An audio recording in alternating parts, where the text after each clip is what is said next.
Voilà, là on a clairement un canal de Suez.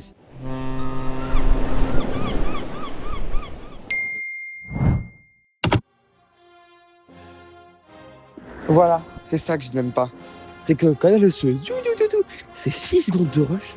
C'est long. Je faisais tout le temps ça dans une vidéo. Je me mets un chapeau gros comme toi. Et je fais un cut comme ça et c'est dégueulasse.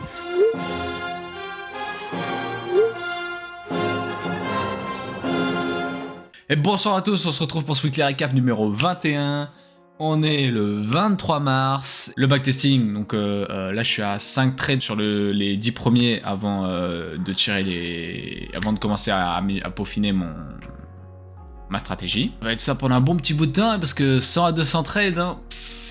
100 à 200 trades, hein, donc voilà. Ouais, sinon je suis sur un logiciel payant pour le backtesting, FX Replay, 35 $, 35 dollars. 30 € par mois. Et bonsoir à tous, on se retrouve pour ce Weekly Recap numéro 22. La ligne bleue c'est le grid. Là c'est remonté, c'est quand j'ai commencé à backtester. Il y a eu un gros pic de grid parce que je faisais du FOMO et je voulais faire un peu de revenge. Là également quand j'ai rebacktesté, il y a eu un petit pic là, ou non même pas, c'est quand j'étais malade ça. Et j'ai au passage, j'ai cramé les bouquins. Donc là on voit Elon Musk, donc je l'aurais jamais lu ce livre, mais j'en ai rien à foutre d'un mytho. Et là t'as Steve Jobs, mais Steve Jobs le bouquin je l'ai juste mis en bas, ça c'est la photo qui était dans le cadre. Et j'ai brûlé les autres trucs, John D. Rockefeller et tout ça qui était dans le feu. Voilà. Et ouais non, extrêmement déçu de ces clowns. Hein. D'ailleurs les mecs ils ont rien fait quoi, au final y a pas vraiment de mecs... où ils sont lancés dans le business, ils ont réussi dans le business, machin, y a personne. C'est juste des mecs qui sont inventés une vie, frère. Sur la vie des autres. Bonsoir à tous, on se retrouve pour ce Weekly Recap numéro 23. On est actuellement le 7 avril 2025. Je suis encore malade. Encore. Bonsoir à tous, on se retrouve pour ce Weekly Recap numéro 24. J'ai rattrapé tout le fondamental de ces 2 dernières semaines, là c'est bon. Je suis à jour sur le fondamental. Et sauf que le backtesting du site, je pouvais pas backtester parce que le site web il fonctionnait pas. Voilà, je me dis bon on va attendre le lendemain. Le lendemain ça fonctionne toujours pas, du coup je dépose plainte sur le Discord.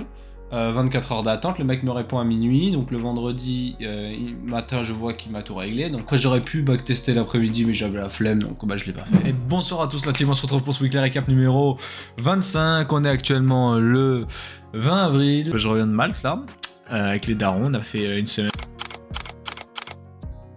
J'ai attrapé 4 coups de soleil, alors ça c'est un. Là, bref, j'ai attrapé partout dans le cou. Voilà, ah voilà, alors lui, il est beaucoup plus cramé. Et bonsoir à tous, on se retrouve pour ce Weekly Recap numéro 26. Déjà la tenue, frère, c'est parce que je viens de courir là. Quelque chose que je n'avais pas fait depuis un an parce que j'avais des douleurs au genou en fait, parce que je pense que j'y allais un peu trop fort et du coup je me suis niqué le genou et je pouvais pas reprendre pendant quelques mois. Et du coup après bah il y a eu après il y a eu le déménagement, après il y a eu l'accident de voiture. Par résultat du coup il y a eu un an de pause. J'avais un peu mal compris le but du backtesting, enfin du moins au début tu vois.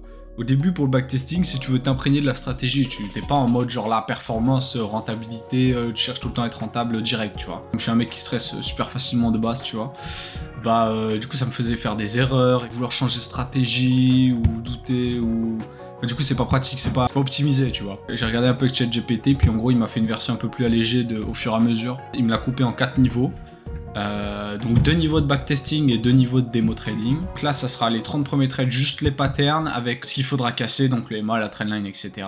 Et le management du SL. Et ensuite ça sera les 200 trades en mode essayer d'être rentable en backtesting, où on aura en plus de ça les confluences, HTF, le RSI, le management par rapport aux annonces éco avec le Fibonacci. Niveau 3 c'est en passant démo, donc là j'aurais déjà fait 200 trades, tu vois, je serais rentable en backtesting. Ouais, donc les niveaux 3 c'est pour commencer à s'habituer aux démos, niveau 4 c'est démo mode performance. Et bonsoir à tous, on se retrouve dans ce Weekly Recap numéro 27. Il y a 2 semaines ça faisait les 1 an de trading Forex, avant que je me forme là-dedans et tout. Du coup on y vient à l'histoire de pourquoi j'ai fait cette perte d'affilée. Donc du coup j'ai fait le point sur les 20 premiers trades cette semaine. Et le problème majeur, hors la psychologie, c'est que je prends des trades sur des mauvais patterns, voire des patterns inexistants, mal formés. C'est-à-dire que tu as le marché Par exemple, il me forme un running top, tu vois. Donc, tu as une tendance. Ensuite, tu as le marché de sorte de running top. Ensuite, il part à la baisse. Il valide toutes mes confirmations. Je rentre. Parce que pour moi, c'est le pattern running top de la tendance. Sauf qu'en fait, après, il remonte. Il me SL. Et ensuite, il part réellement.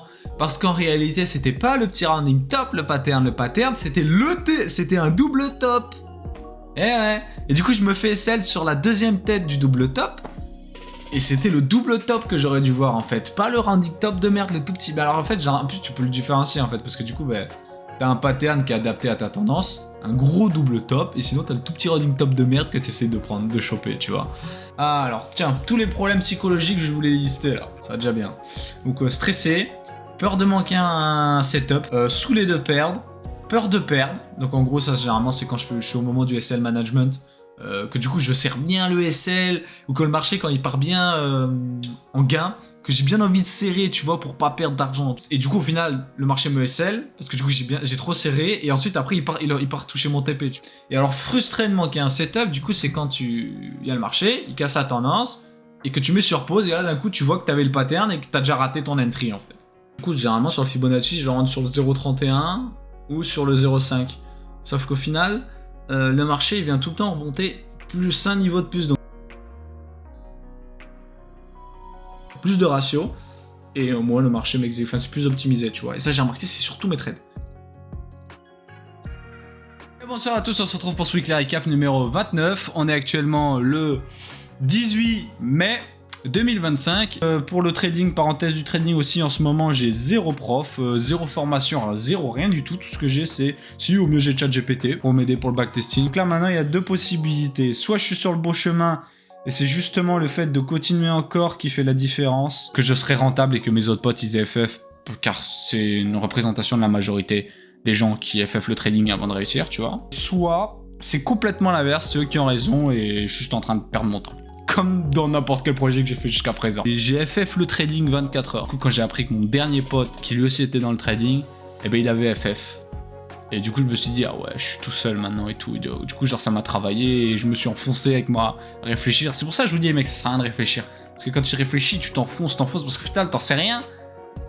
T'as beau réfléchir 1 heure, t'as beau réfléchir 2 minutes.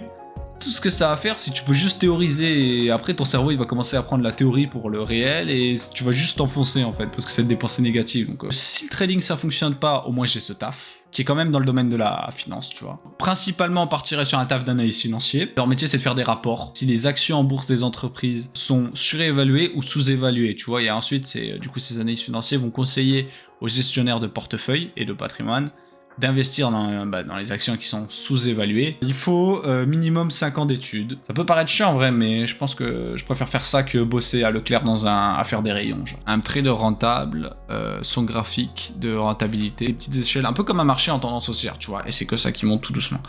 Et j'ai vu mon graphique de backtesting et on n'y est pas très loin.